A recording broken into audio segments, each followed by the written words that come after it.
நான் பிஎம்பிஏ படித்ததுக்கும் இப்போ செய்கிற துறைக்கும் சம்மந்தமே இல்லை.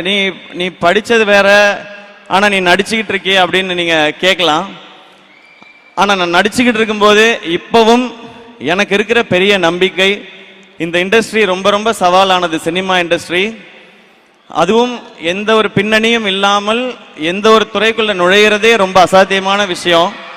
அப்படி அந்த துறைக்குள்ள நுழைஞ்சு அங்க சவால் வரும்பொழுதெல்லாம் எனக்கு இருக்கிற ஒரே தைரியம், என்கிட்ட 2 டிகிரி இருக்கு, இங்க இருந்து அமிச்சிட்டீங்கன்னா நான் ஏதாவது ஒரு வேலை செஞ்சாவது என்னால பொழைச்சிக்க முடியும் அப்படின்றது தான்.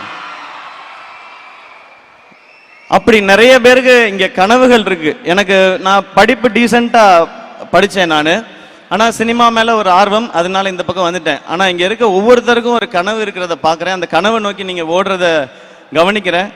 ஒன்னே ஒன்று தான் சொல்கிறேன், லைஃப்பில் நீங்கள் ஜெயிக்கணுமா, இல்லை சம்பாதிக்கணுமா, வீடு வாங்கணுமா, கார் வாங்கணுமா, இல்லை சக்ஸஸ்ஃபுல்லாக இருக்கணுமா, அம்மா அப்பாவை பார்த்துக்கணுமா, எல்லாரும் முன்னாடியும் மரியாதையாக இருக்கணுமா, எல்லாருக்கும் சமமாக இருக்கணுமா, ஒன் ஸ்டாப் சொல்யூஷன். படிங்க, மார்க்குக்காக கொஞ்சம் படிங்க, வாழ்க்கைக்காக நிறையா படிங்க.